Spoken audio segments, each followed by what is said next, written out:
Mr. Mayor, we are live. Thank you very much, Madam Clerk. I'd like to welcome everyone to the chamber today for the council meeting of Wednesday, March 13th. We'll start by reading the land acknowledgement. The Township of Oro-Medonte acknowledges that we are situated on the traditional land of the Anishinaabe people and ancestral territory of the Huron-Wendat. The Anishinaabe include the Odawa, the Ojibwe, the Potawatomi nations collectively known as the Three Fires Confederacy. It continues today as the home for diverse Indigenous peoples, including the historic Métis community in Penetang-Washeen. The Anishinaabe people continue to have an enduring relationship with this land, specifically the Chippewas of Rama First Nations, the Chippewa Tri-Council, and the Williams Treaties First Nations. The Huron-Wendat Nations also continues to pay respect and protect their ancestors and heritage on this land. We honor the Indigenous history and culture that has thrived for millennia in this territory and the treaties that bind us together as partners in the spirit of a shared and sustainable and prosperous future. We are all treaty people. Our commitment begins with acknowledging the truth so that we can move forward together towards reconciliation. Madam Clerk, may we have a motion to adopt the agenda, please? Moved by Young, seconded by Clark, be it resolved that the agenda for the council meeting of Wednesday, March 13th, 2024 be received and adopted. All in favor? Opposed? That is carried. Are there any disclosures of pecuniary interest members would like to announce at this time? Seeing none. No closed session items this week. Excuse me. May we have a motion for the one set of minutes, Madam Clerk? Moved by Hutchison, seconded by Lavoie, be it resolved that the draft minutes of the council meeting held on Wednesday, February 28, 2024 be received and adopted as printed and circulated. All in favor? I wish to ask for a correction. Okay, sure, please go ahead. There seems to be a problem with the statement at the top of page 7 that states procedurally a request to defer was called for, then subsequently not actioned. Watching the streamed portion of this meeting posted on the township website, beginning around the 50-minute mark, confirms there is a problem with the motion recorded in the minutes. The motion that I spoke to and provided in written form stated to put forth a motion to refer the request to the 2024 budget with a report addressing the issue I have outlined. The motion stated in the minutes is the one that the chair incorrectly attributed to be from me. I would like to further comment on the significance and the reasons why I stated my motion using the word refer to budget, not defer as stated in the minutes. The members that commented on my motion erroneously used the word defer, stated that I was asking for an auditor's report and that a consultant be hired to write a report. My concern was that I needed more information to be able to support the motion. The presenter confirmed that this was not a time-sensitive item. Recently, we experienced the passing of a motion to remove an MZO, where it soon became evident that the information needed for an informed vote was not provided. Once the necessary information was subsequently presented by the owner, who had not been previously contacted, council reversed its decision. While I do not know about a lot about the background that Oro-Medonte is recording regarding the financial and environmental implications of the aggregate industry, especially on the Oro Moraine, I do know that there has been a lot of work done by the past councils in liaison with the aggregate industries, have been done in this regard. So by simply making council aware of measures incorporated in our official plan, up to and including huge cost savings of the previous council having the county of Simcoe take over line 7 from Highway 11 to Horseshoe Valley Road. Such a summary report bringing council up to date should be Councillor straightforward. Shell, so could you just, I guess, what is it within the amendments that you want changed from the draft minutes? Well, I'm simply asking that the revision to the minutes of the meeting to reflect the motion that I put forth, stating procedurally to refer the request to the 2024 budget with a report addressing the issues that I've outlined. That's what was called for, and then subsequently not actioned. But no one seconded your motion. The motion was put on the floor. That wasn't my motion. My motion was to refer. It got changed. So, Mr. Mayor, I believe for clarification, what Councillor Shell is saying is refer versus defer. That's correct. Okay.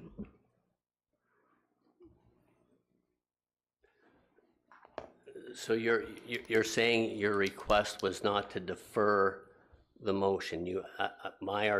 Remembering from what you said, I thought you were asking for the motion to be deferred until a report could be brought forward. No, I asked for to refer it. Well, the motion was read and it was articulated back what my articulation was, and you at no point during the meeting did you correct what my interpretation of what was read or spoken to as a deferral. So at that time, you did not bring that or correct that in the meeting. Sometimes I don't hear everything you say, Mr. Mayor, because sometimes you don't speak closely into the mic, and I do wear hearing aids. So I may have not heard that part because I was asking for a referral, to refer it. Okay. Deputy Mayor Lavoie? Madam Clerk, are there more options than acceptance, deferral, or refusal of a motion? We will have to check the record, and then if it is referred, we will correct it in the minutes. If it's still deferred, then it will stay status quo. Okay. Okay. Yeah, I too heard refer, but I didn't realize that there was more than 3 options for a motion. So, nonetheless,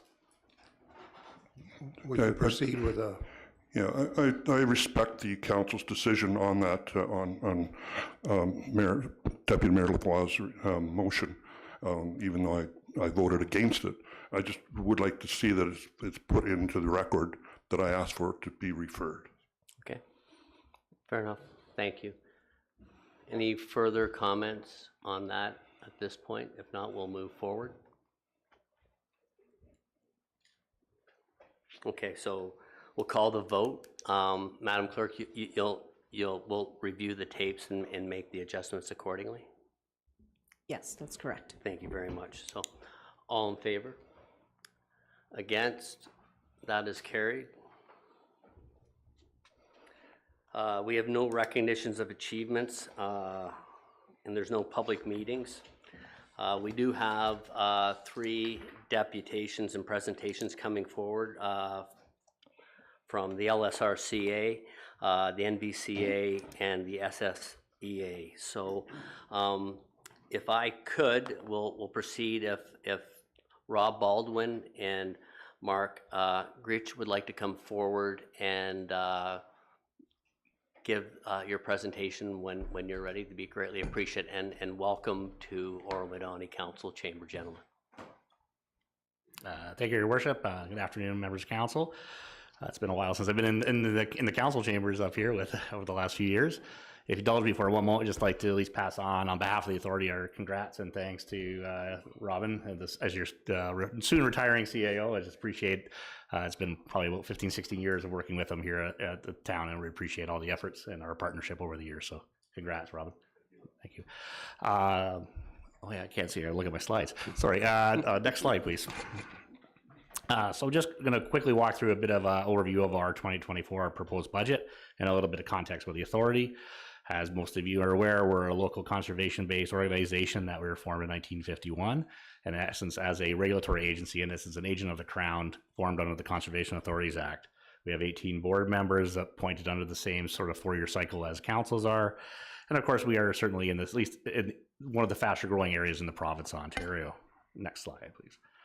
Lake Simcoe watershed is approximately 3,400 square kilometers, and we encompass 20 municipalities in that, from the Oak Ridges Moraine in the south, of course, to the Oro Moraine here in the north, with 18 major river systems that flow into Lake Simcoe, which then flows in towards Georgian Bay.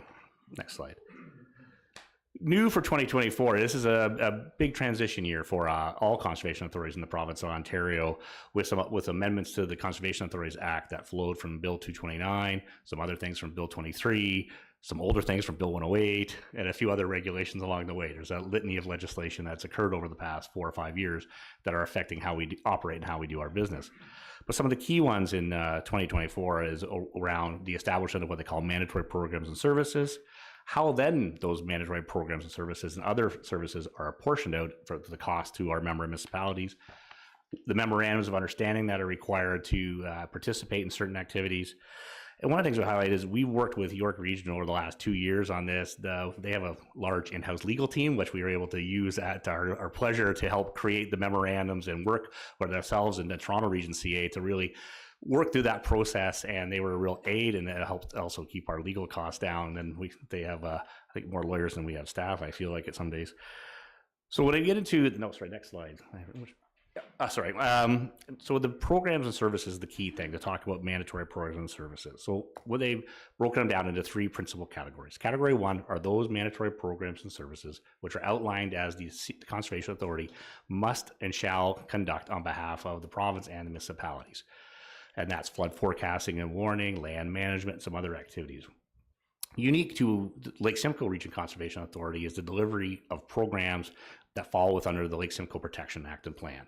We are a delivery agent on behalf of the province on the LSPP, and there's a series of activities that we are the lead or the co-lead on that we deliver as a mandatory program. It's unique to us. No other CA has this unique scenario in the province. It's just us. Category 2 are the programs where municipalities are asking us to do something to work with them or deliver on their behalf. And category 3 are the programs where the authority is delivering something that we feel is of high value or of high interest to the watershed and to the residents and stakeholders. Next slide, please. So tied into that then is the apportionment. How does the apportionment work? And for us, so our COLA or our levy adjustment was approved by our board at 2%. And this new apportionment method basically has reset the apportionment of levy to all our partners, and it comes under 2 categories. One is the category 1 mandatory, which has 1 set of levy, and the other one is the category 1 Lake Simcoe Protection Plan levy, which has a different, because the city of Aurelia is required to pay an element of that, as well as an expanded area in the city of Kawartha Lakes, because they're encompassed in the Lake Simcoe Protection Plan. So we actually have 2 sort of distinct levies, and they are different percentages of how they're applied in the watershed. The one thing that this apportionment process has done, it is for the first time brought pure equity to the levy distribution across our watershed. For the first time, all municipalities pay the equivalent based on the levy and based on and what they call the modified current value assessment. So basically the province has said this is the percentage each municipality will pay on those, and it has brought equity for the first time, which is a really, I think, an important thing that we haven't seen for many years. And all these methods of apportionment were endorsed by our board of directors in the fall of last year. And the next slide, the table before you is just there for your information, but it just outlines to highlight the categories and how they fall and what type of apportionment method they fall under and what section of the various regulations that they're subject to.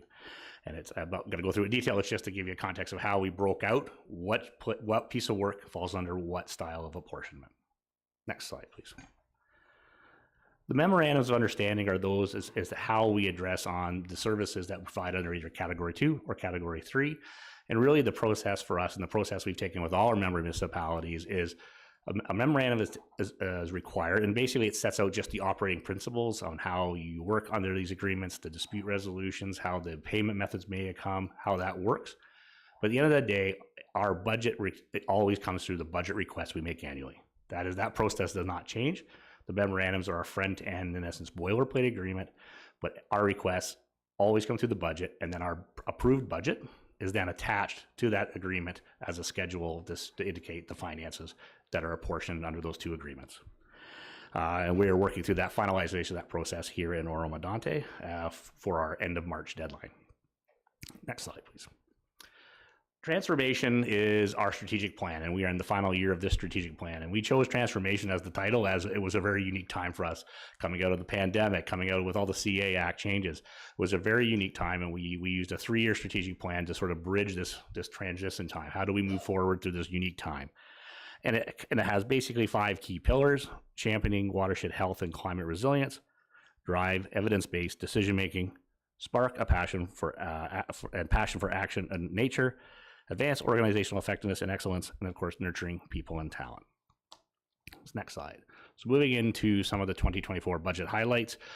One is absolutely transitioning through this process with absolute transparency, implementing the final year of this renewed vision on our strategic plan, and ensuring that our spending increases below the inflation rate of the day. Next slide, please. So for 2024, as I mentioned, our general increase, our goal increase is 2%. And this table just indicates that how the budget breaks out for the mandatory programs across all our member municipalities, and showing that Oro-Medonte is in there where they are. And if we move to the next slide, it's just graphically shown to show that Oro-Medonte, in essence, represents approximately 1% of our overall levy-based budget. As you can see, York Region being dramatically our farthest biggest share at 65%. Next slide, please.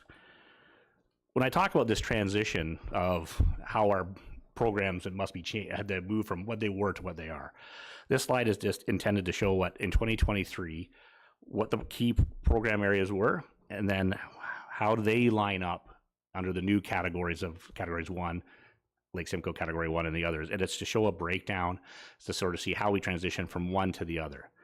And the significant difference between 2023 and moving into 2024 is the application of the Lake Simcoe Protection Plan mandatory program. This is where the levy changed according to the distribution across the entire watershed. And this is basically bring everyone up to the same playing field, but at least for the first time, this number is actually where Orillia and Kawartha Lakes pay an enhanced price as they are identified as specified municipalities in the Lake Simcoe Protection Plan. Next slide, please. So the proposed budget includes an Oro-Medonte 2020 investment of just over $94,000, broken down by the categories. And roughly for us, it works out to approximately 60% of our budget asset Oro-Medonte falls under our category 1 program, and approximately 32% falls under the Lake Simcoe Protection mandatory program. So roughly 92% of our budget falls within the mandatory programs. And Category 2 is some of our work just around natural heritage and ecological restoration. And Category 3 is solely our education program that we offer to children in Simcoe County, and schools from Shanty Bay, et cetera, come down to our facility in Bradford at the Scanlon Nature Center. So next slide. So in closing, just moving forward, this is our final big year for the transition of all our financial changes, as well as all the changes we have to make to bylaws and process, and it's all the, in essence, the behind the scenes work that you may not see here at the municipality. Our strategic plan continues in its last year, and we'll begin development of a new one this year. Our draft budget was approved by our board of directors at our January board of directors meeting. Our final budget is up for approval next Friday. And we also will issue a budget companion document that follows the completion of our budget, which outlines everything in detail on how the money spent, FTEs, et cetera. And it's a corollary to the budget upon approval from our board. So with that, I'll be glad to take any questions through you, Mr. Mayor. Thank you very, very much, Mr. Baldwin. Council, I'll open the floor for questions at this time. Deputy Mayor Lavoie, and then Councillor Schell, please. Yes, thank you very much, and thank you very much for your presentation, Mr. Baldwin. Thank you. Yeah, through you, Mr. Mayor, could you return to slide 5 for a moment?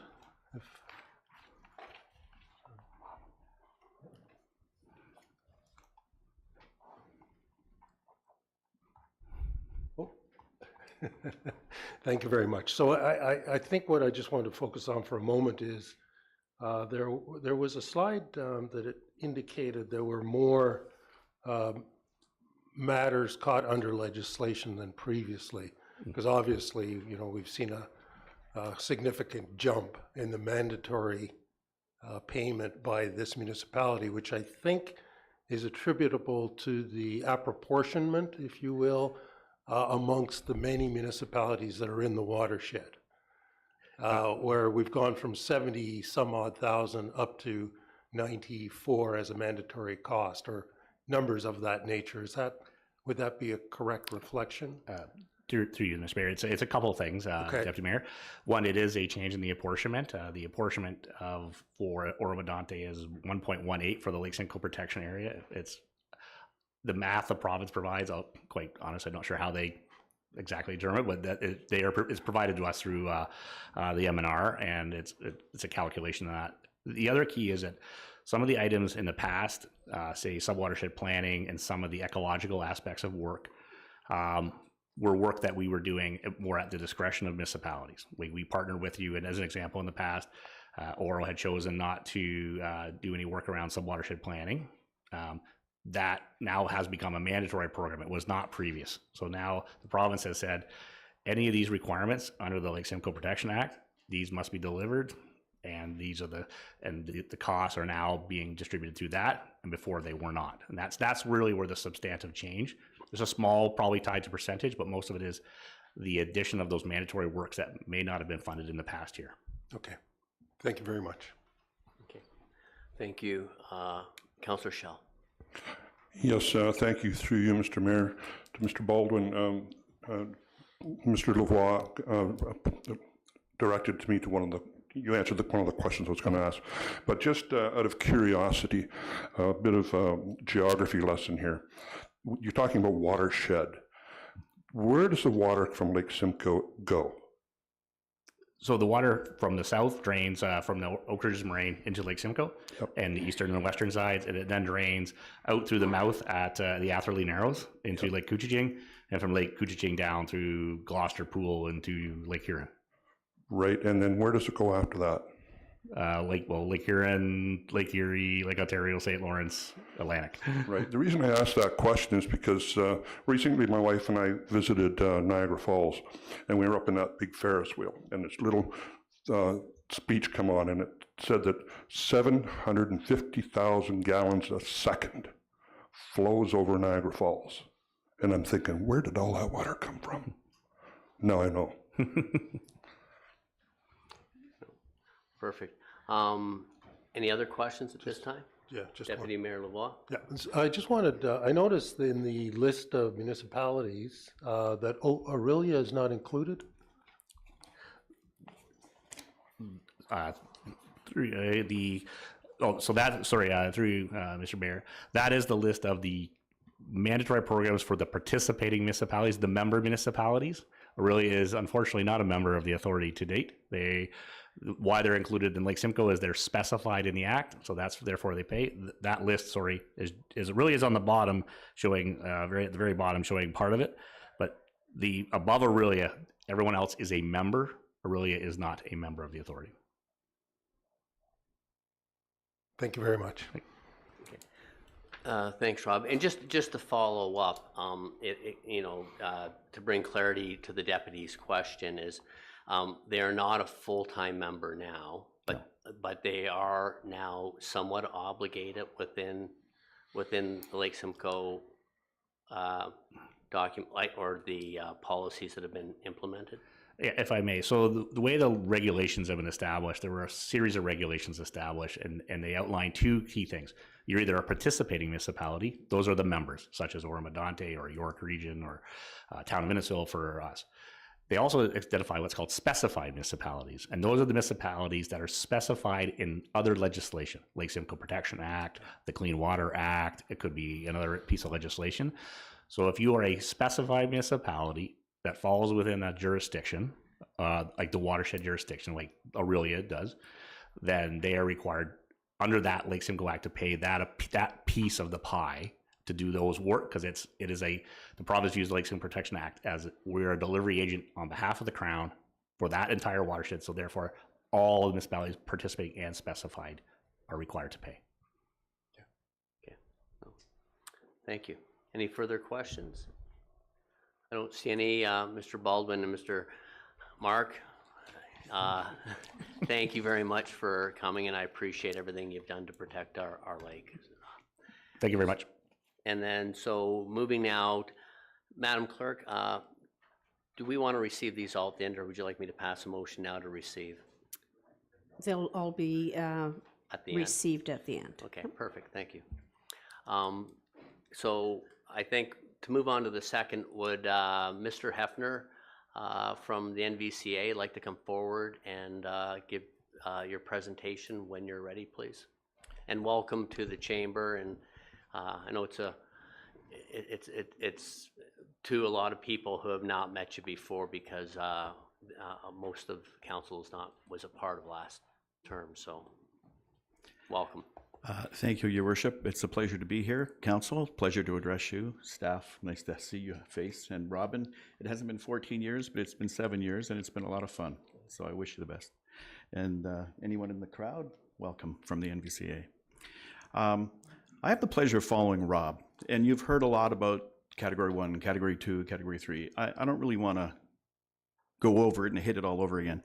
What I do want to talk about is that budget and companion piece that Rob talked about.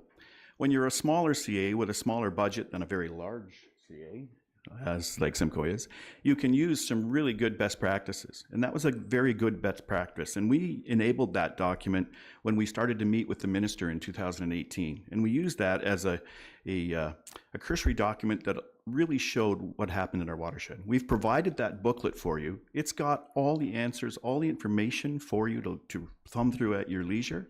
I really encourage you to look through that book. It's important. Our watershed's about 3,700 square kilometers. We have 18 member municipalities as opposed to 9 in one large region. So it's a little different the way we work with our municipal partners. We have a team of people that are science-based. And if I can go to the next slide, please. Next slide. You'll see here the breakdown of our working groups. And it's science-based. And you'll look at one glaring thing that really sticks out for me. I've been entrepreneurial in business for over 30 years of my life, and if I carried 42% administrative costs, I would really question how do I do that and stay in business. That speaks to the science base, the staffing needs that are required to do the planning and the ecological exploratory work we do, the monitoring, the source water protection, all of those things. So before this all started and all these changes that Rob spoke to came up, we had gone down the road of looking at a 20-year horizon for an integrated watershed management plan. And that's how we as conservation authorities look at our land base. We look at it as an integrated watershed. We too are a northern watershed that flows from the Oak Ridges Moraine and flows up the Nottawasaga River. We've got the Oro Moraine, we have the Barrie Highlands, we have the escarpment. We are a true valley riverine system flowing into Georgian Bay, supporting one of the largest recreational fisheries in Canada. The Chinook fishery, the steelhead rainbow fishery is amazing. We are blessed to have a biologist on our staff, Fred Dobbs, almost 30 years working on that river system and protecting it for all of the people that live in our community. And I think that's something that should be noted. That's the science that CAs bring to the watershed. Next slide, please. So Rob's talked a little about Category 2, Category 3, Category 1. When I get to speak about it, I don't have the Lake Simcoe Act. I don't have the nuances that support ecological development and all the special things. Cheryl, who's going to address you in a few moments, is going to go through those Category 3 items. But those are important items and important aspects. And I think they're vitally important for your community. Our stewardship program this year is going to be delivering a $308,000 project to the Napoleon area, around the Napoleon area, and working with Ontario Hydro on a prairie grasslands project in that area. When we look at our ask for Category 3, it's minuscule compared to what we're delivering at really no cost to you. Those are the services that integrated watershed management piece works through. Talking to Robin and team yesterday, we talked a little bit about education and how people may have some questions about, well, what happens? How do you educate students in Oro-Medonte? Well, we've got 87 of your students coming from the local public school next Friday. We have a syrup festival that happens in April that's strongly supported from citizens from all across Oro-Medonte and the northern tier of our watershed. So our programming, we deliver for the whole watershed. We split that money up across the whole watershed. But when we start to bore down on it, look and say, well, what are you delivering for me right now, this day, this time? It's very difficult to do because our work moves as it's needed and necessary across the watershed. So as we move through the work here, what we've really tried to do is transparently show all of our work to you. We've done that through the budget companion book. You've had the budget for quite some time now to look at how we've broken out all the costs. And I'm going to ask Cheryl now if she could come up and just take you through a little more detail on this. But it's been my pleasure to be here, and we really, truly appreciate working with you and your team, Mayor. Thank you. Thank you very much, sir. Thank you, and through you, Mr. Mayor, it's a pleasure to be here. For those of you who don't know me, my name is Cheryl Flanagan. I am the Director of Corporate Services at the NVCA, and finance is one of my purviews, which is why I get to speak to you today. So just make sure we're on the same slide. Can I get the next slide, please? Perfect. Okay. So this is just a quick reference. As our CAO had mentioned, we are different than the LSRCA because they have the Lake Simcoe Protection Act and we don't. So we have a few more items that would fall under the Category 3 because we don't have that act to fall back to. So corporate services, governance, planning and regulations, and flood operations are all Category 1 items. They are mandatory and they are regulated. Our lands and operations, our stewardship and restoration, and our watershed science teams have a bit of both. And this is where it can get a little bit muddy. Category 1 usually falls when they're doing the work on our lands, so the CA-owned lands. Category 3 is when they're doing it on private lands or lands owned by anybody else other than the CA. And then we also have our forestry and our education programs, and they are both Category 3 completely, meaning that they're not mandatory, but the CA believes that they are a strong thing for us to move forward with. It is important to note that all of our programs could have a Category 2, but at this time we do not have any Category 2 items with the Township of Oro-Medonte. Next slide, please. So the NVCA staff completed our 2024 budget with the assumption that all municipalities would be supportive of the MOUs, given that at the time of creation of our budget, we had about a 70% approval or support. At this point, we have 16 out of 18 of our municipalities that have either approved or signed our full MOUs. Our board did approve the use of reserves should any municipality decide to opt out. So that's how we passed our budget in December. So when you see our budget, you're going to see there's two separate budgets, and then there's also a combined budget. We did the combined budget just because we wanted to make sure that people could see our budget how they're used to seeing it, because it's very complicated when you break out the Category 1 and the Category 3. So we did the combined one just so people would have the ease to look at what it looked like last year to what it looks like this year. And then we've also broken it out into the Categories 1 and Categories 3 so that we make sure that we are following our legislative requirements. And then next slide, please. So one of the things that the NVCA really takes pride in is leveraging your funds. We really want to make sure that we take the funds that we are given by our municipalities and really turn that around into many more dollars. Some departments do that better than others. Obviously, corporate services, unfortunately, we're not a moneymaker. But our departments like our stewardship and restoration, they take every dollar you give and turn that around to $6 or $7. So we really take the money that the municipalities invest, and in 2024, that's just over $3.1 million, and we turn that into an almost $6.5 million budget. Next slide, please. So this slide's really small, and I understand that. I just wanted you all to see that this is the information we get from the ministry on how we have to apportion to our municipalities. So we're all done by the modified current value assessment that CAO Baldwin spoke to. That's how all of our programs are levied. And it's all done through the modified current value assessment, which equals a percentage that each of the 18 municipalities pay to the NVCA. Next slide, please. So this chart just kind of shows how conscientious the NVCA has been maintaining levy at a rate that is as small as possible to our member municipalities. You'll see that from 2023 to 2021, the cost of levy actually declined per household. Small increases occurred during 2022 and 2023, and with the additional levy for staff that our board approved for 2024, the number did return to similar numbers as was in 2013 at $5.54 per household.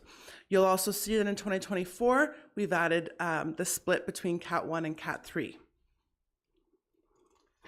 Next slide, please. So the next couple of slides are just going to show you kind of what the total budget impact is to the individual residents within our watershed. This first slide, where it's $15.31 per resident, that is for our complete and total budget. That's categories 1 and categories 3, but it highlights what each individual in our watershed is paying. If you go to the next slide, this is our category 1. So of that $15, $13.73 of it is to category 1 items. And again, we've broken it down by the departments as well. Next slide, please. And this shows our category 3. So again, of that $15, $1.58 of that goes towards our category 3 programs. And you'll see that some of our programs are very, very small, like our education program. It's 8 cents per resident, basically, to support our education program. Next slide, please. So this is the fun part where I get to tell you about the Oro-Medonte's portion of the operating budget. For category 1 in 2024, this is the mandatory programs. The total is $210,911. Our category 3 items total $24,289. And you'll see that I've broken it down there for you so you can see what it is per the 3 different types of the different types of programs that are category 3. So our total 2024 operating budget request is $235,200. Next slide, please. And as you may or may not be aware, we have an approved asset management program where we have asset levy that is dispersed each year. This is the first year we've also had to break it down into category 1 and category 3. So this slide shows you what Oro-Medonte's portion would be for category 1 and for category 3 for a total of just over $11,000, as well as a couple of the things that we have to do this year in our capital program. Next slide, please.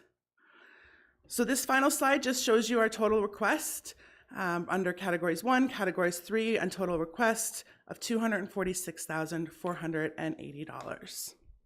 So through the mayor, it was a pleasure to be here, and we'll open it up to questions. Thank you, Cheryl and Doug. Council, I'll now open the floor up for questions. Deputy Mayor Lavoie. Yes, thank you very much. Thank you very much for the presentation. What was the total levy last year, including the asset levy? The levy asked for last year?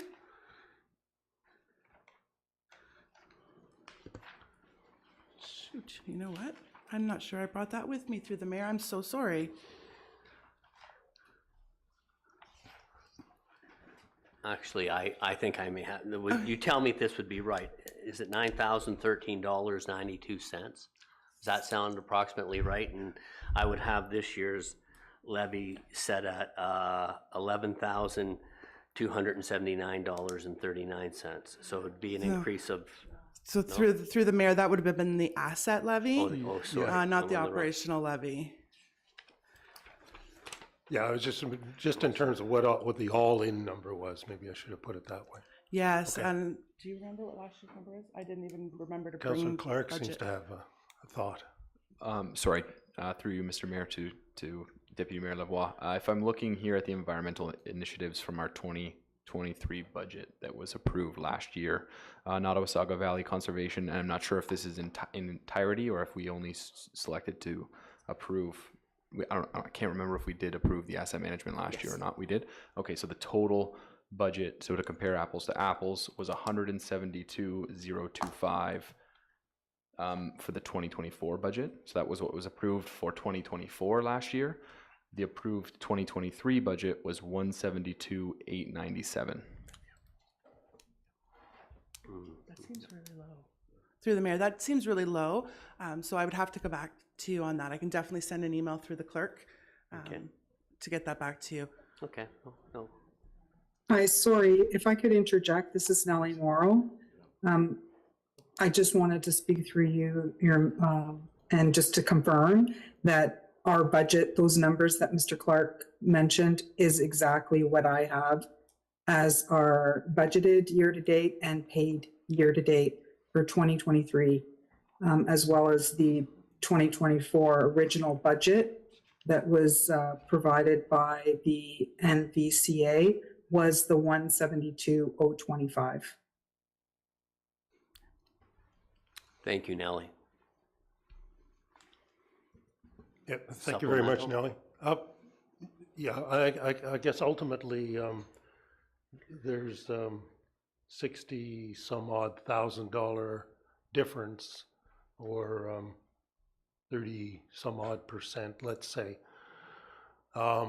You know, we're going to be taking something less than that of a budget increase to our residents for their tax assessment. So we probably need to have a little more understanding on why the differences exist, possibly in order to move forward, and you know, be able to explain it to our residents. So to that extent, if that could be possible to have an explanation for approval on the March 27th, yes, that would be great. Thank you. Please go ahead. Through the mayor, we just kind of realized that last year was the last year of the levy reduction as per the MOU. So that's why you would have had an additional reduction of levy. So actually your levies only increased, I think it's about 25,000 roughly, give or take, 35, 30. The levy reduction was 35,000. My apologies. I'm so sorry. Through the mayor. But yes, it was, you had a levy reduction discount. So your levy was actually over 200,000, but you got a discount through our previous MOUs. Thank you. Deputy Mayor Young, or sorry, CAO Young, please. Or Dunn. Young Dunn. Thank you very much, Mr. Mayor. If I could provide just a wee bit of additional clarity, that is the major impact that is sitting before council. There was a multi-year undertaking between NVCA and the SSEA that mapped out overlap in service delivery. There was a corresponding offset that was recognized in NVCA's budget in the order of just under 40,000 as NVCA indicated. Certainly, I'm of the opinion, Mr. Mayor, that maybe there's an opportunity to look at what that overlap still looks like, understanding that what you have before you is roughly a $25,000 increment in an offset where there is no longer that almost $40,000 reduction for the overlap between SSEA and NVCA services. And I realize these numbers provided not only by the Lake Simcoe Regional Conservation Authority and Nottawasaga, and certainly in a moment the SSEA, will be all rolled up in the material that you'll be reviewing a week today. There is a desire, Mr. Mayor, to be able to get this suitcase by the end of the month at your 27th meeting, that there could be ratification. So the deputy's point is important. An opportunity to provide that additional clarity. Just thought that may be helpful for all members of council. Thank you very much, CAO Dunn. Supplemental? Thank you very much, Mr. Mayor. Are we aware or not if there's still an operational, I presume, overlap? Is that what's created the reduction previously? So if that's been reconciled, then I guess we're looking at what we have. But if there's still that operational overlap, how do we reconcile the budget against the work? Please, Mr. Hefner. As through the mayor to the deputy mayor, if I could, for those that were here on council the last time I came here, when Mayor Harry Hughes was in your seat, we informed him at that time that we felt that those numbers were not, we weren't in agreement with those numbers, and that we advised council at that time that we would not be carrying that number forward in our future budget. We're happy to go through and look at numbers and diagnose, but in the 7 years I've been here, I haven't really seen any clear layout of that explanation to me.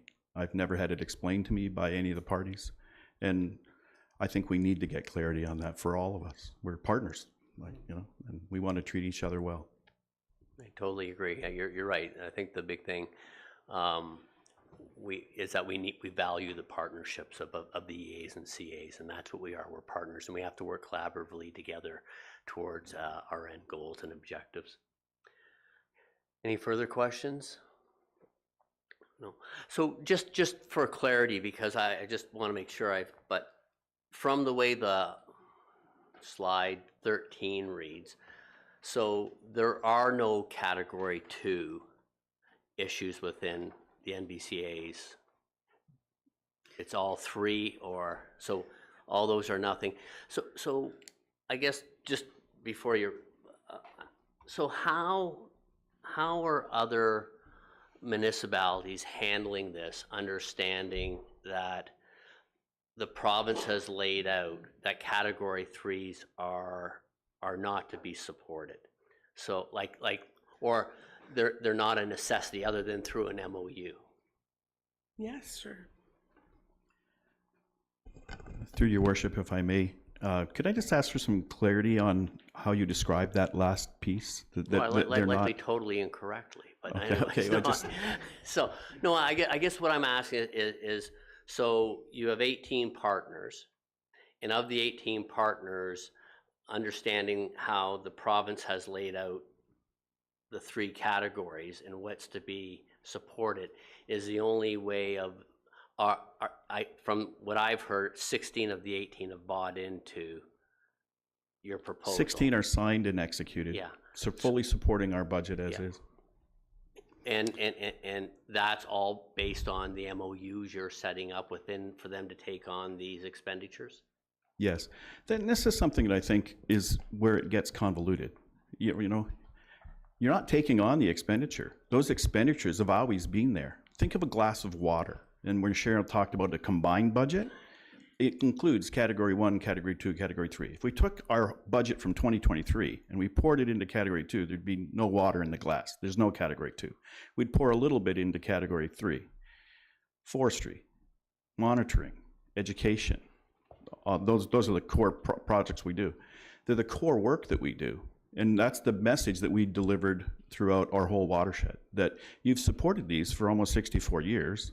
And when we do go to a lot of councils, and I can recall former Mayor Hughes saying, we love our trees, our forestry in Simcoe County is amazing, and it's really strong here in Oro-Medonte. You know, everybody sort of revels in the work that does. The category 3 items support the science. Like, if you want to really look at the effectiveness of restoration of a stream, you have to monitor it and tabulate, did it improve or did it not improve? So the category 3 work that we do, we've tried to deliver the message that it's vital and important to what we deliver as a conservation authority through integrated watershed management. That's kind of where we are. And we've realized that there's some cumbersomeness to this transition. So we've allowed for reserves to step in. No one has opted to that. Everybody said, hey, let's see how it plays out. Some of the people that have gone into agreements that are lesser contributors per se to the budget have gone into a 5-year agreement with a 1-year turnover. If everything's fine, we'll just keep approving the budget. Some have gone through and done a cost apportionment agreement where they've said, outline the costs of each category 3 item. We'll discern whether we want to support them, and we'll make a decision in a year's time. But the decision may be to just roll it over. That's how our planning and advisory agreement that Robin referenced earlier worked in the past. If no party wanted to discharge themselves from that within 60 days prior to the end of the document, they could ask for the document to be redeveloped and repurposed. So that's kind of where we stand right now, but it's in your seat, you know. I think the thing that to understand from a council perspective is you've heard the term FTE, the full-time equivalent, and you've heard me talk about integrated watershed management. It's going to be extremely difficult for CAs to take half of an engineer that's in this aspect and 30% of their time is this. You know, they're not one job. If we lose money, we lose a person, but that affects multiple programs. And in reality, we have over $320,000 in total Category 3 costs. If no one supported them, the reallocation of the work, you'd only save $150,000 of that, probably less than half of that, through just the way it falls back into the budget when you remove those actual FTEs out of the budget. So it's interesting, it's complex, and we're here to answer any questions, and we're available in the future to answer any questions, and we're happy to do that. No, and I appreciate that, and we'll likely reach out. There will likely be communication before we reconcile our budgets in a week's time. Councillor Clark. Thank you, Mr. Mayor. Through you, Nellie, if you're on, Ms. Morrow, could we just get some clarification on where our 2024 draft budget number came from? Because there's obviously a difference between what we were presented as a budget last year for 2024 versus this year. Yes, through you, Mr. Mayor, to you, Mr. Clark. When we did our 2023-2024 budget deliberations, we did receive an estimate from each conservation authority.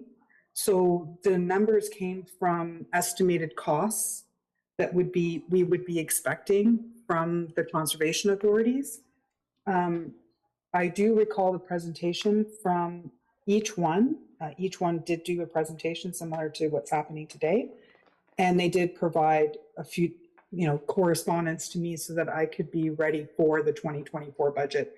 And that was what it was based on. And as I indicated before, the difference that you're seeing, and as Mr. Dunn mentioned, is really to do with the majority of the credit which we were receiving as an MOU credit on our account. That's the majority of the variance that is currently you are seeing between the original 2024 budget provided to me and the amended one that was provided to us.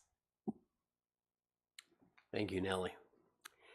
Any further questions at this time?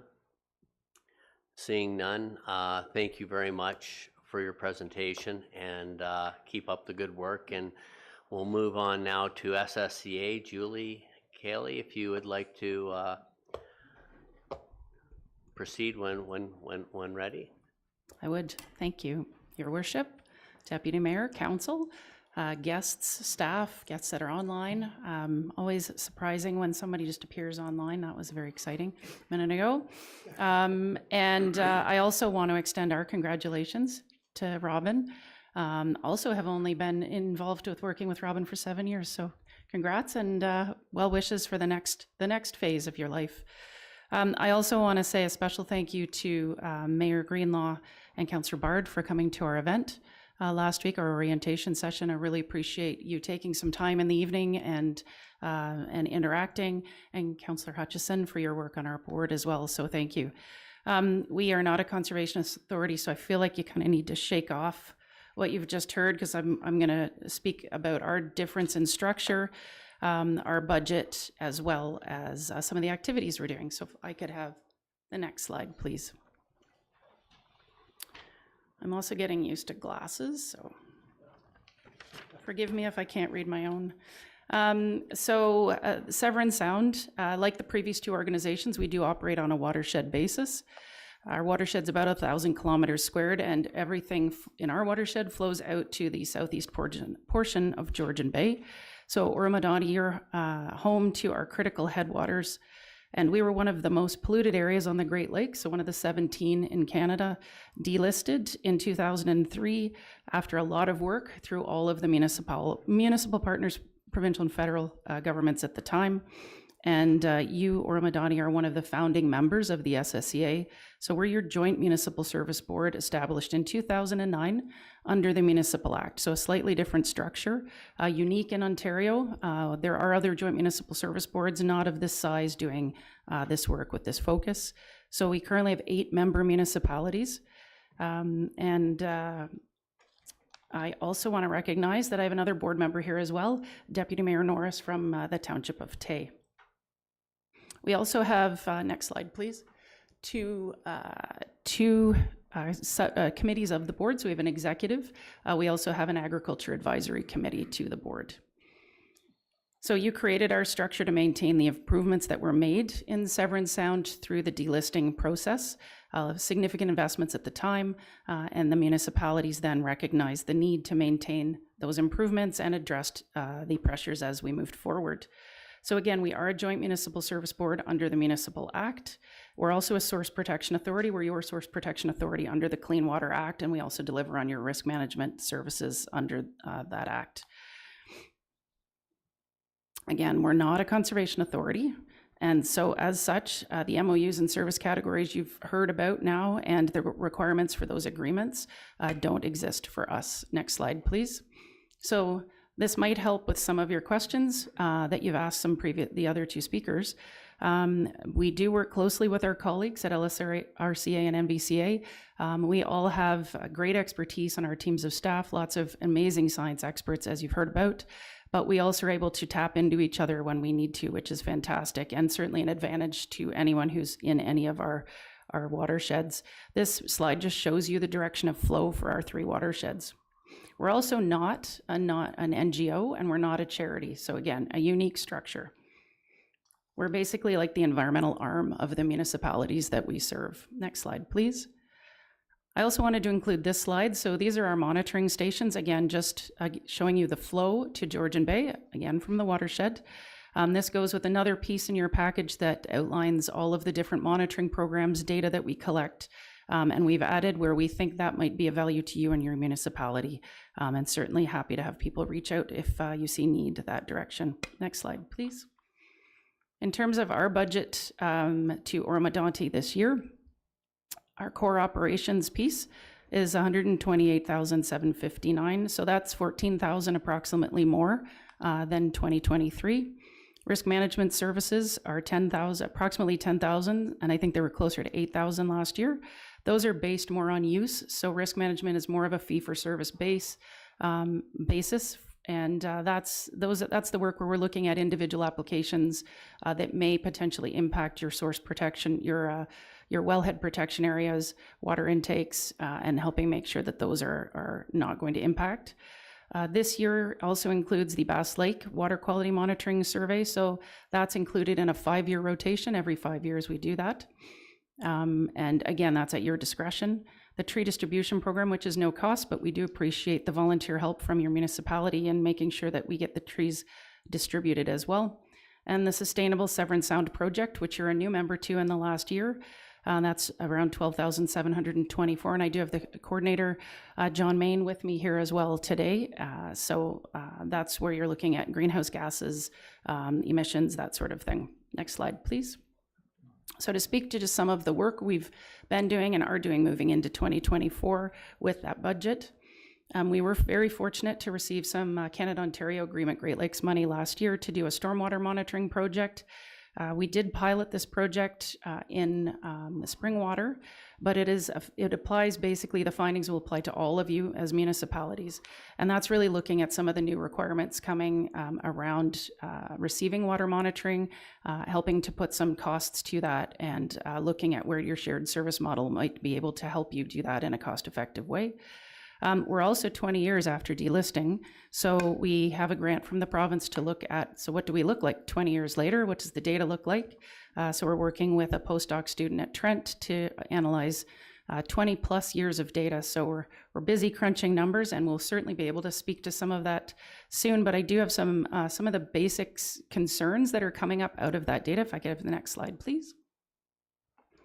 So the water quality concerns, probably not new to anybody, but hearing about increases in sodium and chloride. So the concept, often is associated with road salt. We've all seen algae concerns, more and more algae blooms in our inland lakes, as well as open water in Georgian Bay. Certainly temperature changes in the climate. Lake water temperatures are increasing, changes in ice cover, certainly not as much ice cover this year. And those all have significant impacts on water quality and algae growth. And our tributary monitoring program, so for instance, Coldwater and Sturgeon Rivers in Oro-Medonte, we're seeing increasing trends in biologically available phosphorus, so a different form of phosphorus than we have seen trending in the past, ammonia, and again, sodium and chloride levels. Next slide, please. And just a couple points I want to mention here really is that we are here to provide education, resources, and material to you, to your staff, to your residents in the municipality, to collaborate with you as a municipality on grant applications, whether that be habitat projects or if you have infrastructure applications you need some of our data for, providing advice on municipal operations. And really the data that we have it has certainly high value, and we're happy to work with you if there's needs for it, needs for different data, whether that's allowing you to make evidence-based informed resource management decisions, protecting public health with things like blue-green algae blooms, or communicating that to the public, or your climate adaptation planning and risk analysis work. Next slide, please. As we're moving into 2024, we are trying to finish a refresh on our strategic plan as well, so that will be coming soon. We'll continue work on our environmental monitoring, so streams, groundwater, Bass Lake again on the 5-year rotation. We have negotiated the lab load with the province, so that will fall within our current work lab load. So that lab load is not part of the $9,000+ for that project. We get the lab load at no cost from the province. Doing climate monitoring as well. So we do have 2 weather stations in the northern part of the watershed. We most recently worked with the Federation of Agriculture, who has installed 3 more weather stations, one of which is, I believe, not far from this building. So we do have access to those to help work with that data and help our agriculture community with weather data as they need it, things like crop heat units. We have citizen science volunteers. We are looking for more volunteers on Bass Lake, and I was asked specifically to thank Councillor Bard for your volunteer help on Bass Lake with that program. Drinking water source protection obviously will continue, so both the source protection piece as well as the risk management piece.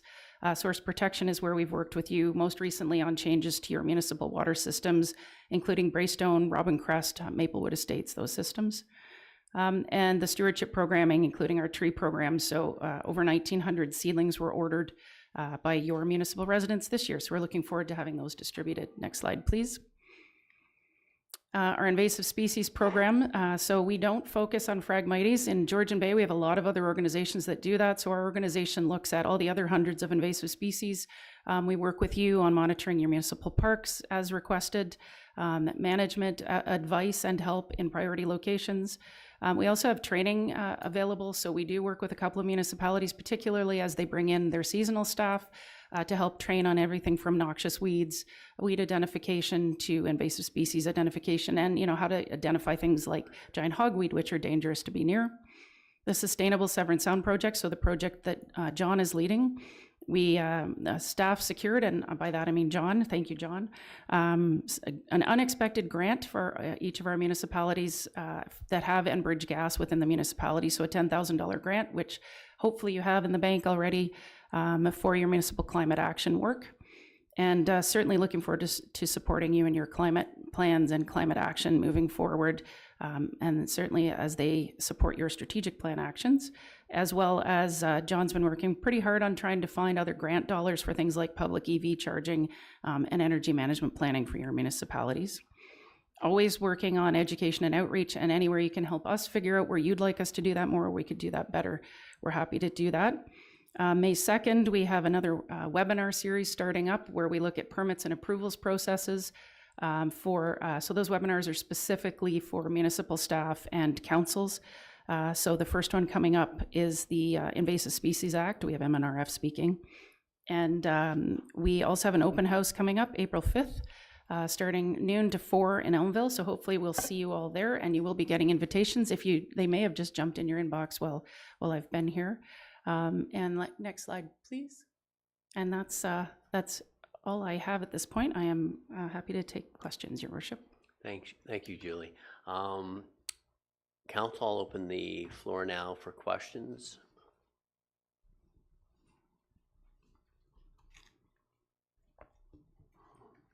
This is not Jeopardy. This is just obviously you covered everything off very well. Sorry, my apologies. I spoke too soon. Councillor you. Hutchison. Mayor Greenlaw, through you, not really a question, more just a comment with regard to all three presentations. First of all, thank you very much. It's tough to be in your shoes to try and, shall I just say, prove value for money when you're in front of council asking for significant dollars and trying to, in a very short period of time, demonstrate your value. And so I really appreciate the work that's gone into your presentations. And I do have to say, NVCA, I believe, quoted a return on investment of 1 to 6, which is so $6 for every $1 invested you're able to generate for your organization. So that's a pretty phenomenal return just from an investment perspective. But thank you, Julie, and for all the work that all of the authorities do for us. And again, I think we have a lot to think about and consider prior to ratifying our budget, but much appreciated. Thank you, Councillor Hutchison. Any other further comments? Seeing, well, Councillor Young. Thank you, Mayor. Can you explain under source water protection, drinking water, what is risk management, what you do? Thank you, through your worship, to Councillor Young. The source water protection piece is the bigger picture piece, looking at your intakes when you're changing them or you want new ones, you have new wells coming online, that sort of thing. The risk management inspector, you have named through a bylaw to have our person do that for you. And that's where they are looking at specific applications that fall within the higher risk area around those intakes. So whether it's a new house or any type of development that's going in that might potentially impact that wellhead, they look at those developments and provide a comment in that direction. They also put in place risk management plans or work with those folks to put in place risk management plans where needed. So I don't think in Oro-Medonte, but in several of our other municipalities, for instance, we're working with some farmers who have fields that fall within those sensitive areas and working to help them work through some risk management plans to protect those drinking water sources. Yeah, thank you. Thank you very much. Any other questions? Julie, thank you again for coming and all the great work you've done. And before we ask for the motion, I want to thank Julie, Rob, Doug, and all of the support team that are with you. I want to thank you for all the great work you've done in providing us what I think is a very important piece of the puzzle of maintaining what Oro-Medonte is about. And if we don't protect it and you don't take the actions now, we won't have it to enjoy down the road. So thank you for all your work, and we will definitely get back to you before the end of the month with what I'm hoping you anticipate as a full approval. So, but we will be reaching out to get some clarification and questions in the meantime. So thank you. Madam Clerk, may we have a motion, please, to receive all three? Moved by Bard, seconded by Young. Be it resolved that the budget presentations by Rob Baldwin, Chief Administrative Officer, and Mark Critch, General Manager, Corporate and Financial Services, CFO, Lake Simcoe Regional Conservation Authority, Doug Hevner, Chief Administrative Officer, Nottawasaga Valley Conservation Authority, and Julie Carley, Executive Director, Severn Sound Environmental Association, be received and referred to the 2024 budget recalibration at the Special Budget Council meeting on March 20th, 2024. For the motion, any comments or questions? If not, then I'll call the vote. All in favor? Opposed? Seeing none, that is carried. Thank you, Madam Clerk, and thank you once again, everyone. Okay, so at this point, we're at the identification from the public of an agenda item of interest. Is there anyone who's not staying to the end of the meeting that would like a item moved forward? Seeing none. Open forum, Madam Clerk, have we received any registrations for open forum? Yes, Mr. Mayor, we have Dorothy Moore on item 11B. 11B. Ms. Moore, if you'd like to come, I see you're in the chamber, so if you'd like to step to the mic, just announce your name for the record, please. And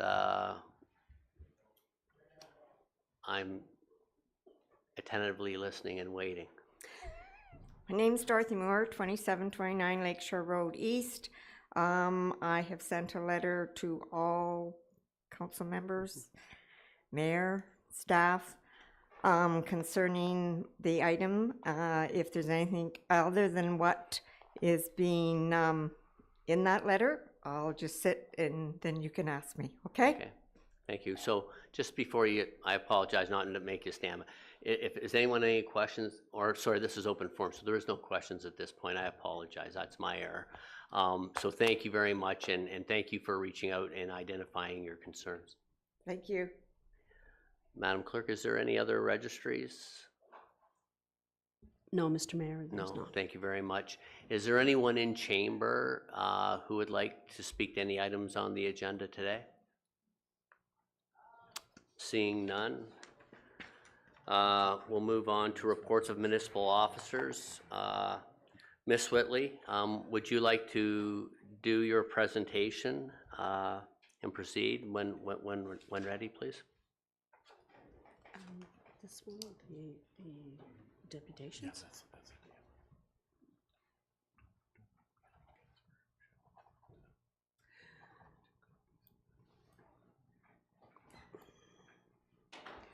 I don't know if I can.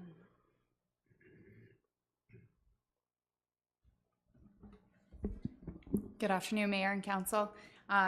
I did include a staff report for you today that had to do with our Economic Development 2024 Work Plan and 2023 Review.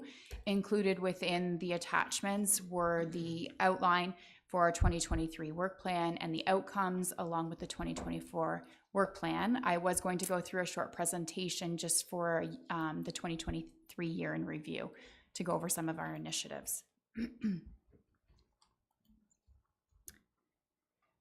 So our economic development strategy was approved by council in early 2023. This is a 5-year plan. Today I will go through some of the outcomes that relate to the 4 goals and actions that were completed in 2023. So starting with infrastructure, we as staff monitor any internet expansion projects that are going on in the township. We communicate with internal departments that are involved with these projects to fully understand where developments are happening across the township. We interact with the internet service providers and request information from them on timing and details of their projects. Some of this information can be publicly shared and some of it can't. When new information is available that we can share with the public, we post to the township website. We advocate for residents and businesses within the township and maintain an ongoing list based on calls and information from the community to specifically advocate for these areas going forward. We are hoping for further information from the internet service providers on rollout plans for 2024 in the near future. We do continue to ask on a monthly or bi-monthly basis for these updates and information. Tourism development. We continue collaboration with all tourism partners across the region. This past year, we had a focus on the roles and responsibilities for local tourism organizations, as this has been discussed at council in the past. We completed a chart of each other's roles, identifying that the township works in regards to destination management. Aurelia and Lake Country Tourism completes destination marketing on behalf of the region, and the Oro-Medonte Chamber of Commerce and Tourism focuses on businesses, networking, and events. This chart is available on the township website, and we continue to meet with these 2 groups monthly to align our roles and look for our areas of collaboration and opportunity. We encourage our businesses to work together across the region to promote one another. We share information so each other knows what is happening across Oro-Medonte. An example for right now is Tap into Maple or March Break activities, so hoping that one another can cross-promote. We focus on content development and creation for tourism organization websites. We update relevant business information and any updates for the township, such as new parking information. We have purchased a dedicated URL, explore-oro-medonte.ca, to use on promotional materials. It leads to the landing page on the Lake Country website to promote Oro-Medonte tourism assets. We work together with Lake Country to bring media and influencers to the township to promote the businesses to new markets. The township has supported local events, including the Chamber of Commerce and Tourism's Mystical Lights and Farmers Market, through local marketing campaigns via social media. We also expanded the township's display this year at Mystical Lights. We also partner to support other tourism events, including Crankworks and Images Studio Tour as examples. The township applied for various tourism-relating funding streams available in 2023. The Tourism Relief Fund, a federal program, provided $72,000 to spend in a short 3-month time period on tourism initiatives. We focused on the art trees and winter-spring tourism promotions. We were able to hire contract staff to assist with these projects. The township's wayfinding project received funding through RTO 7 and Tourism Simcoe County, matching funds and enhancing this project. RTO 7 also provided funding for photo and video projects that included visiting local businesses for new footage and fresh updates. Aurelia and Lake Country provided supporting funds for these photo video shoots. We share the collateral and promote Oro-Medonte businesses together. They also supported the Trees of Oro-Medonte and other media partnerships through their municipal accommodations tax dollars that they can allocate towards regional partnerships and marketing. As mentioned on the previous slide, we received additional funding to expand the art tree project. In 3 months, we were able to fabricate and hire artists to complete an additional 19 trees, and then later on in the year added another 4. The trees are of various sizes and are on display across the township in public spaces and local businesses, showcasing beautiful Oro-Medonte.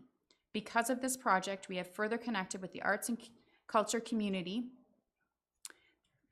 These public art pieces provide a conversation at each of the participating businesses.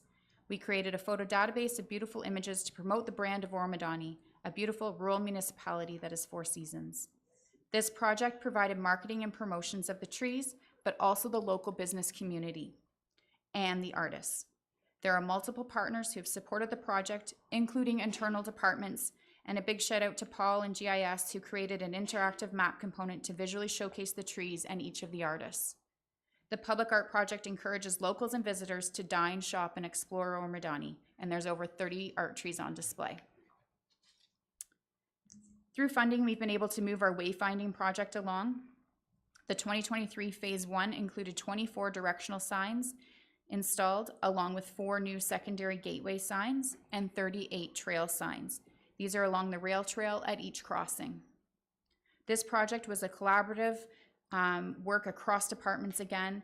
GIS was very active with this, creating maps for each of the individual 38 trail crossing signs, as well as Parks and Rec with each of the locations.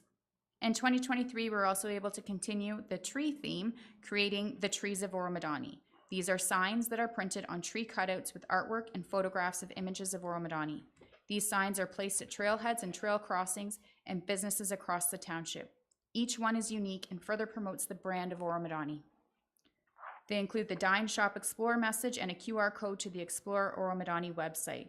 There are more than 40 of these signs on display, and these promotional materials connect recreation, our arts and culture, and history of the township, providing a welcoming message to our township residents and a reminder to support local. On the next slide, I have some examples of some of the content we have developed in the last year, along with some of our promotions. The first one showing is Holiday Breaks. That's a blog on the Lake Country website. It included events and activities over the Christmas break. We promoted this through the township's social media channels, so for the locals. It was a very successful campaign in a short amount of time with 657 clicks and 19,000 views. The arts and culture sector support, we did content development that included a blog or a story specifically about this sector with different businesses and events. We worked in partnership with Lake Country to run marketing campaigns, including a new video created by the township. The township ran video ads to promote arts and culture in the spring, That campaign had 407 clicks and 15,000 views. In addition, we ran another ad in the fall that saw 421 clicks and 40,000 views. This is in addition to the ads that Lake Country ran that were outside of the region to attract visitors to the area for this sector. We also created responsible visitation guidelines. This was created and included within the Ambassador program. The content was shared with our tourism partners, and we continue to look for ways to share this in a welcoming and informative way. We continue to work with our partners on sharing information about parking and suggested guidelines for visitors about respecting our place as a destination. We encourage people to plan ahead, book in advance, and treat Oro-Medonte like their home, to tread lightly and stay on marked trails, be eco-friendly, use active transportation where possible, eat and shop local, respect animals, including wildlife and farm life, and slow down, enjoy Oro-Medonte, stay longer, and be safe. The Ambassador program was launched in 2023. The program includes 6 interactive modules about Oro-Medonte. As part of the program launch, we worked through a communications plan and media exposure. Ongoing promotion of the program continues, and we have some great testimonials from staff, council members, businesses, and residents. We continue to look for opportunities for promotion with an ongoing contest and new promotional videos we just launched today. To date, we have 116 individuals registered and 59 certificates that have been completed. There are Oro-Medonte videos that are within the program and lots of interactive components to make it interesting. We hope to continue to use this program for the onboarding of new staff within the township and have received great feedback from those who have completed the program. Several new promotional videos were created in 2023. These videos are posted to the township's YouTube channel for viewing. The links. They will be embedded in the presentation that you will receive after the council meeting today. These messages relay the Oro-Medonte brand, encouraging visitation and support to local businesses in the various sectors. Many of our videos are to do with recreation and seasonal activities and to shop local. These videos are also shared on social media and promoted through paid campaigns. In addition to these videos are also included in the Ambassador program. We provide a supportive business environment, so we participate in various workshops and calls about agritourism and how the township can better support these type of activities and businesses. We show the township support of agritourism via dedicated webpage that was just added last year and sharing available resources. We have shared shop local promotions through the township's social channels. In the fall, we received 830 clicks on an ad and reaching 40,000 views in just under 28 days. Early in the year, we had a focus on work in Oro-Medonte to promote local jobs within our community. This was a paid-for marketing campaign about live, work, and play in Oro-Medonte. That fall campaign had 777 clicks and over 9,000 views. We plan to continue this success throughout the next year. We are continuously updating the township's website with relevant information and available resources across the region. I take the time to assist business inquiries, providing connections and relevant information based on the specific inquiry. I work closely with our partners to best assist businesses looking to expand or move to the township. We communicate almost weekly as much as we can through local businesses, sharing opportunities for business development and networking. We focus on the barriers to sustainable development. Our department continues to work closely with planning and our partners at the County of Simcoe. We participated in over 10 pre-consultation calls last year, plus over a dozen business land inquiries, providing resources and connections for local developments and businesses. We work with local realtors and develop those relationships. I participated in investment readiness training with the County of Simcoe and Regional Ecosystem last year. We updated the township's community profile that was last updated in 2015 that was shared with you earlier this year. This was updated with relevant data and local images to promote Oro-Medonte brand and the opportunities available. And finally, we will continue to address priorities from the business community and focus on implementation of the economic development strategy and recommendations from our roundtable. We will work closely with our partners and develop new relationships with businesses and the community as we move forward with the work plan for 2024. And I'm happy to answer any questions from 2023 or our plans for 2024. Thank you for your time. Thank you very much for your excellent presentation, Ms. Whitley. Council members, I'll now open the floor up for any questions or comments. Seeing none, I'm waiting for the traffic task force to try and steal your slogan of slow down and enjoy Oro-Medonte as part of their marketing campaign moving forward. And we need to put that below our welcome sign. So anyways, if there are no further questions, Madam Clerk, may we have a motion, please?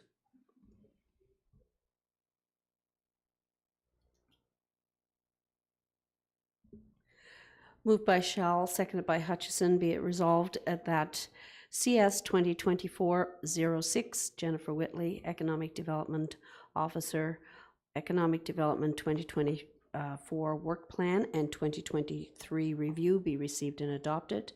That the 2024 Economic Development Work Plan be approved as presented in Schedule 3.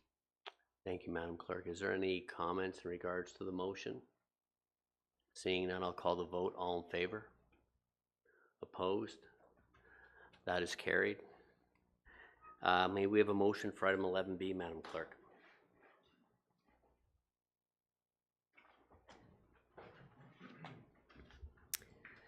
Moved by Lavoie, seconded by Bard. Be it resolved that DS 2024-025, Curtis Shelswell, Manager, Municipal Law, and Ros Llewellyn, Manager of Community Services, Parkland Bylaw Amendment be received and adopted. That bylaw number 2016-017, Parkland Bylaw, be amended to allow for Class 1 e-bikes on the Oro-Medonte rail trail, and that staff bring forward the appropriate bylaw for council's consideration. Thank you, Madam Clerk. I want to thank Ms. Moore for coming out and addressing this concern that you've reached out to all of council. It's appreciated. I guess before I open the floor for questions, I would like to ask Curtis Shelswell, would it be appropriate for us to include Class 1 and Class 2 e-bikes as part of the bylaw when we come to it in Section 18A as a friendly amendment? Mayor Greenlaw, no issue with that from a municipal law standpoint. I think we could allow Class 2 bikes and then kind of monitor the trails throughout the summer. And if we do have issues with safety, maybe reconsider something in future. Okay. Perfect, thank you very much. So I guess just so if council's all in agreement, we'll deal with it at 18A to add Class 2 in order that the throttle can be used versus Class 3, which I think are just a much faster version of Class 2 is my understanding. So, okay, is there any, I'll open the floor now for any questions or comments regarding this matter. Councillor Hutchison. Thank you, Mayor Greenlaw, through you. I do want to say thank you to Dorothy Moore for bringing to all of council's attention the difference between the Class 1 and Class 2 bikes, and it makes perfect sense to me to ensure that for certain individuals, we can remove barriers for them by allowing them to use the bike with the throttle on the trails. And I think it's an excellent suggestion. And thank you for educating us, Dorothy. And I'm in full support of the friendly amendment. Thank you. Thank you. And Councillor Young. Yeah, thank you, Mayor. And I just want to echo Councillor Hutchison's remarks that, as Dorothy indicated to all of us, some people need a boost to get going, and because they don't have the leg strength due to age or disability, and they need that little extra from the not accelerator, but the throttle. Thank you. Thank you. I don't work on cars anymore. Anyways, yeah, I note in Mr. Shelswell's report that he did indicate inclusive, which speaks to those that need that, again, that extra boost or acceleration to get going sort of thing. But it doesn't just apply to, like I said, to older people. It applies to everyone. So I support what you're suggesting, Mayor, that 1 and 2 be included. Thank you. Thank you. Thank you. Councillor Shell. Yes, thank you, Mayor Greenlaw, through you to the floor, or to Curtis, I would much better say Curtis. In monitoring, do you think perhaps in the future we could identify those bikes that need them, like you do with a handicap parking sticker for your car, that could something be on the bike to identify them? Just thinking about that for down the road. Through Mayor Greenlaw to Councillor Shell, definitely something we may be able to consider. Yes, for sure. Thank you, Curtis. Any other questions or comments at this time? Just to echo Councillor Hutchinson's, Ms. Moore, thank you for continuing to educate us, whether it's through the Heritage Committee or coming in here and making sure we're acting appropriately and according to your mandate. So, thank you. Councillor Young? Yeah, thank you. Just a comment. I think it'd be easy to identify them. You get the likes of Dorothy speeding, so I don't need any tag there. Thank you. Okay, so we've heard the motion. Madam Clerk, do you have to reread it, because we're dealing with that later on, so that's fine. We've read the motion. I'll call the vote. All in favor? Opposed? Seeing none, that is passed and carried. Thank you. May we have a motion for item 11C, Madam Clerk? Moved by Clark, seconded by Shell. Be it resolved that HR 2024-01, Tamara Obi, Director of Human Resources Health and Safety Policy Review, be received and adopted. That draft Human Resources Policy POL HR 4.15, Township Payment of Medical Certificates for Volunteer Firefighters, DZ driver's licenses, be enacted effective January 1st, 2024. That draft updated Human Resources Policy POL HR 3.05, interviewing and selection of applicants, be enacted effective immediately, and that Human Resources Policy POL HR 2.12, COVID-19 vaccination policy, be rescinded effective immediately, and that staff be advised accordingly. Thank you, Madam Clerk. I'll now open the floor for discussions, comments, or questions. Seeing none, I'll call the vote then. All in favor? Opposed? That is carried. Thank you. And may we have a motion for item 11D, Madam Clerk? Moved by Bard, seconded by Clark. Be it resolved that CS 2024-05 Yvonne Aubuchon Clerk re-award RFP for real estate services for decommissioned fire halls, Hawkstone and Rugby be received and adopted. That the request for proposal RFP CS 2024-002 real estate services for sale of Hawkstone and Rugby fire halls be awarded to the Smith and Hewitt real estate team. That staff be authorized to execute the necessary contract, that the proponents be advised of council's decision under the finance and procurement analyst's signature. Thank you, Madam Clerk. I'll open the floor now for any comments, questions. Seeing none, just one thing to Ms. Hewitt. So will staff come back with a report from doing an analysis of what's the best thing to do with those lands, or is this just to approve who we will use as a real estate agent at this time? Thank you, Mr. Mayor. Through you to council. The purpose of this report is to do the award for the services for real estate services as identified. Okay, perfect. Thank you very much. Okay, no further questions. I'll call the vote. All in favor? Opposed? Seeing none, that is carried. Reports of municipal officers for information only. There's none. Reports of member of council. Are there any updates from members of council as to township representatives of our partners or agencies? Councillor Hutchison.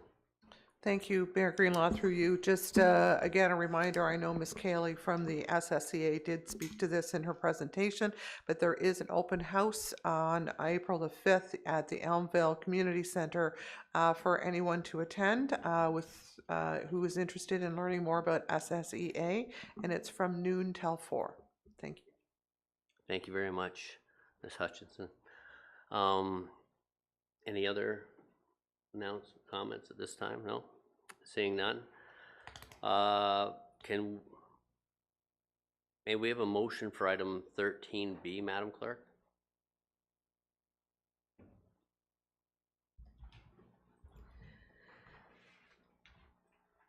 Moved by Lavoie, seconded by Bard. Be it resolved that the correspondence dated March 13th, 2024, and presented by Deputy Mayor Lavoie, Zone 1 water integration fees be received. That staff report on this matter as part of the 2024 budget recalibration process, such that the principles of reserves, municipal fees and charges, and the 3 points as outlined in the correspondence be clarified. Thank you. I'll open the floor now for comments, questions. Councillor Schell. Yes, thank you, Mayor Greenlaw, through you to Deputy Mayor. I wish to speak to that, and I request. I support your request, but I'd like to ask if we could add some things to that. The total cost of the connective integration of Zone 1 water to date and itemized under anticipated additional costs for completion. Total legal costs delineated as follows, like the total costs that have resulted from the court challenge to date, the total costs that have not been recovered to date, update on the actions and any planned actions to recover the costs, options available to the township to recover the outstanding and total cost of the integration from Zone 1 property owners, and what if any costs of the municipal water system integration is attributed to all Oro-Medonte taxpayers, and if there was any upfront costs provided by all taxpayers, what is the status? And finally, clarification of what, if any, role that the Municipal Services Board has in this matter. If we could add those to your request for a report, I would appreciate it. Would you care to comment at this time, Deputy Mayor? Yes, thank you very much. Sorry, my apologies. CEO Dunn. Mr. Mayor, pardon me, Deputy, but Councillor Schell added a number of things to append to your request. It would be really important that staff have an opportunity to have that at the end of the meeting, Councillor. But I can answer one thing, and I believe I can answer that definitively. At this point in time, Mayor and Council make those decisions. The MSC will not be party to that. They'll be advised of the determinations by the municipality. But I started to capture your points, Councillor. There were too many, so please, if the clerk can have that at the end of the meeting. Yes, thank you very much, Mr. Dunn. Actually, I'm going to go to the Deputy Mayor first to respond, and then Councillor Hutchison. Yeah, thank you very much. And I think, Councillor Schell, I don't disagree with many of the points you may have raised.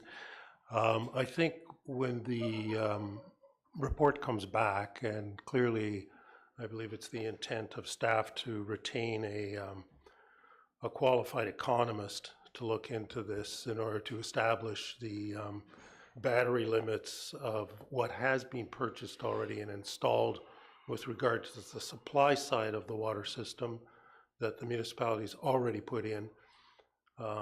And then really the intent of this verbal matters was to get a sense from a budgetary perspective for 2024 as to what the integration costs would be to supply the water from our system into Zone 1.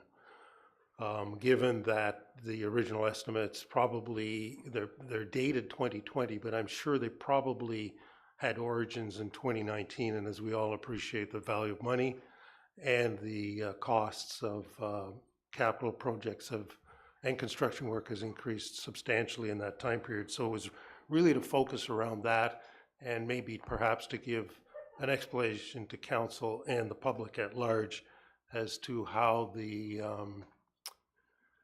fees and charges bylaw, I think it's section J, related to this, and what modifications were required to it in order to appropriately and fairly to all ratepayers in the township integrate that system into our municipal system. Thank you. Thank you for the clarification, Deputy Mayor. Councillor Hutchison. Thank you, Mayor Greenlaw. Through you, more of an administrative question, if you don't mind. Councillor Schell, twice today you've brought up some fairly significant comments and questions and concerns related to a couple of items on the agenda today. And I'm just thinking, for ease and efficiency, would it not be better to have brought some of those forward to either the person who's created the motion or a staff member prior to a meeting, so that we can move through the meeting more quickly?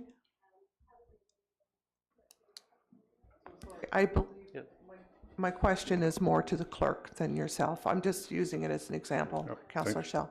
Thank you.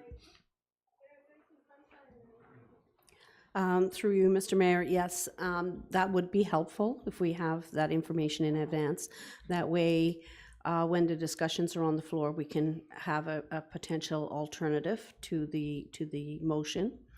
But again, discussions do change motions on the floor as well, but it is always helpful to have that information in advance, particularly when they are in writing. So, yes, no. Thank you. Thank you. I think that's very constructive feedback is as we went through initially during orientation was if there's questions or concerns of significance, definitely bring them forward to the staff member presenting the report or the motion mover. So hopefully it brings clarity so we can concise things rather than belabor our clerk with calling audibles on the fly to try to catch up and adjust. So just, thank you for bringing that forward, Councillor Schell, and thank you, Councillor Hutchinson, for that recommendation moving forward. Councillor Schell. Yes, thank you very much, Mayor Greenlaw. But to the public, in general, the public has asked us to be open and transparent. And sometimes we get requests from public, and they wish that those requests are open to the public on the public forum. So no, and there's no problem. That's not the point I think Councillor Hutchinson's trying to make. It's like anything else. I totally 100% agree with the transparency to the public and making sure we can still have the dialogue during the meeting, but it would be nice that you communicate it to the presenters or the movers so that we can concise it down before we put the agenda up or we have the motions drawn in advance. That's all. It's just a housekeeping matter of how we can collectively work together to be better.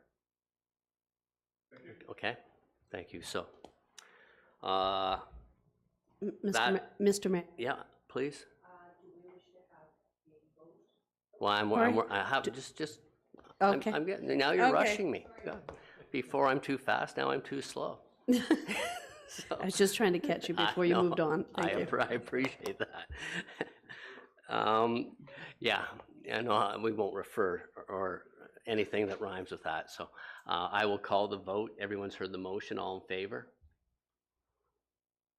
Mr. Mayor, I was going to ask if we could have a mover and a seconder on the amendment, or are you going to consider it as a friendly amendment? Well, Deputy Mayor Lavoie? Yes, I'd only wanted to comment with regard to that. Since there will be a report coming back, there would be an opportunity at that point to comment on the report, and if it doesn't satisfy any member of council's intent, maybe we could bring those deficiencies forward at that time rather than attempt to predict them. Sorry, thank you.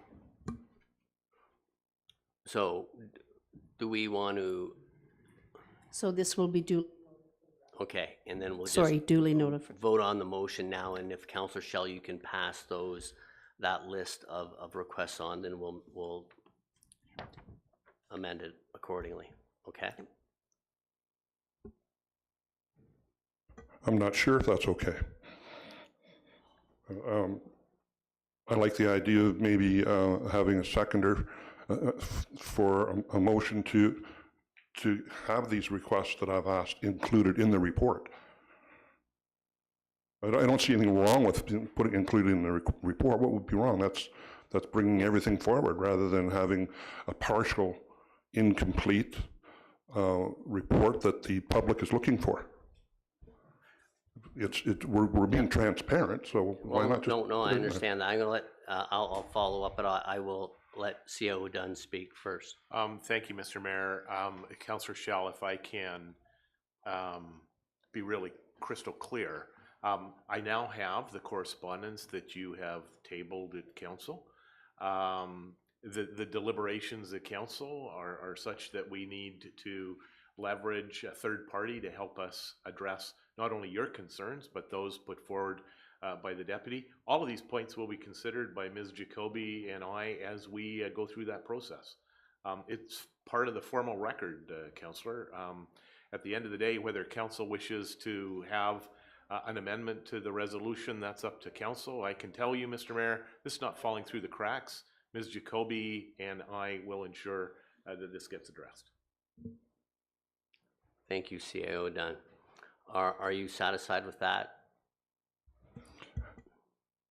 Yes, we need to move forward. Thanks. Okay. Okay, so I'll call the vote. All in favor? Opposed?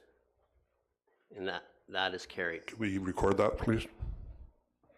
Okay. Recorded vote requested by Councillor Shell. Okay, so we are voting now, just for clarity, on the original motion. Okay. Councillor Shell? Nay. Okay. Councillor Young? Councillor Bard? Yay.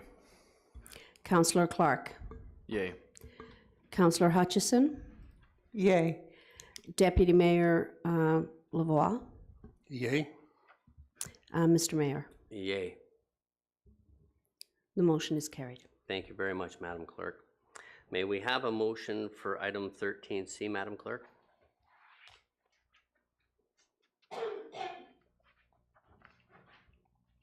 Moved by Lavoie, seconded by Young, be it resolved that the correspondence dated March 13th, 2024, and presented by Deputy Mayor Lavoie, police temporary event cost increases be received.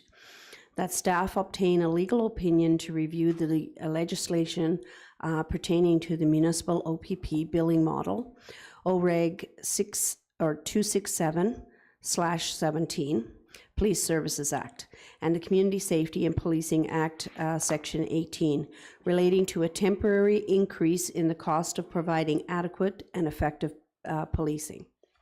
And that should the Police Services Board determine that a person be financially charged for services relating to temporary increases, including costs attributed to large-scale special events, that the municipality, as the corporation, is not responsible for those costs. And that staff report back in concert with the direction provided through Council Resolution C231122-9, 2023, Boots and Hearts Review.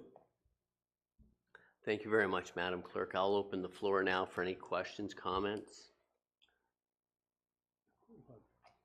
Deputy Mayor Lavoie.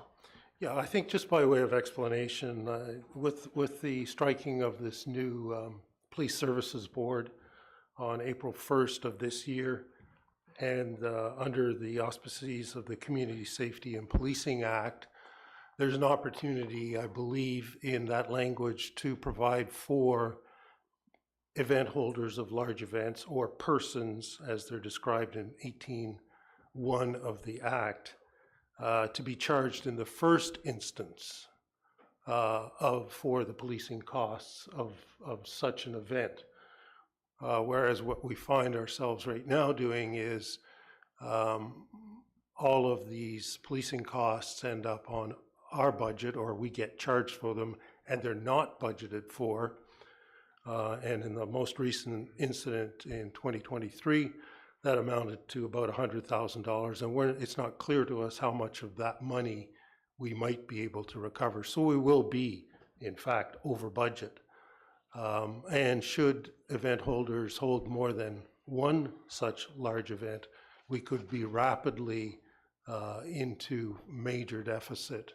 So it would be better if we could clarify that we're not responsible once that police board identifies that it is a person who's caused the temporary increase. And in this case, a person means an event holder. So that's the explanation for what I was seeking. Thank you very much. Thank you very much, Deputy Mayor Lavoie, for adding the color to that. Councillor Young. Yeah, I just want to concur with, or agree with Deputy Lavoie that no costs of the Boots and Hearts or any other event should be borne by the township. That just doesn't make sense to me. You would expect that the event holder would be responsible for all additional policing costs, and again, that just makes sense to me. So, thank you very much, Councillor Young. Any other questions? And I guess let the public know we have requested a delegation with the Solicitor General. I think this is it's not the ignorance of any event holder. It's really a legislative thing and how the billing process is laid out with the provincial police. So we're trying to get clarity to that in order to find a resolution that works for everyone. Okay, so we've heard the motion. I'll call the vote. All in favor? Opposed? That is carried, Madam Clerk. So that brings us now to announcements. Are there any announcements from members of council that they would like to make at this time? Seeing none, then we'll move on to the consent agenda. Is there any items on the consent agenda anyone would like to have pulled for discussion? Seeing none, then Madam Clerk, could I have a motion to receive the consent agenda? Moved by Hutchison, seconded by Shell. Be it resolved that the staff recommendations with respect to the items listed under consent agenda correspondence be adopted as printed. All in favor? Opposed? Seeing none, that is carried, Madam Clerk. We have no communication petitions and there is no notice of motion. So we're at bylaws 18. May we have a motion for, I just want to make sure which one we're on here. Is this this is 18B? Is it 18B that the one we have to address? So can we have a motion under 18A, item 18A at this time to have the motion, please? Mr. Mayor, the bylaws are normally done together. We just have to make an amendment to the recreation bylaw. Okay, so. And I have that wording. Okay, that's fine. I thought because we're amending it, we'd have to do it separately, but that's fine. So can we have a motion for the bylaws then? Moved by Young, seconded by Lavoie. Be it resolved that bylaws number 2024-015, 2024-027, 2024-15, a bylaw to amend bylaw 2016-017, being a bylaw to establish regulations with respect to municipal parkland and municipally owned land used for recreational purposes within the township of Oro-Medonte, as amended to include Class 1 and Class 2 e-bikes. And that bylaw 2024-027, a bylaw being a bylaw to amend bylaw 2021-130, bylaw of the Corporation of the Township of Oro-Medonte to provide for the imposition of fees and charges. Be read a first, second, and third time, passed, be engrossed by the clerk, signed and sealed by the mayor. Are there any comments or questions regarding the bylaws? Seeing none, I'll call the vote. All in favor? Opposed? And that is carried. Madam Clerk, we have no closed session items. Confirmation bylaw, may we have the motion for that, please? Now you are too fast for me. My apologies. Moved by Clark, seconded by Hutchison. Be it resolved that bylaw number 2024-031, being a bylaw to confirm the proceedings of the council meeting held on Wednesday, March 13th, 2024, be read a first, second, and third time, passed, be engrossed by the clerk, signed and sealed by the mayor. All in favor? Opposed? That is carried. And may we have a motion to adjourn, Madam Clerk? Moved by Shell, seconded by Bard. Be it resolved that we do now adjourn at 4:58 p.m. All in favor? Opposed? That is carried. Thank you very much, everybody. Have yourself a great weekend and enjoy the beautiful weather we're getting. Thank you.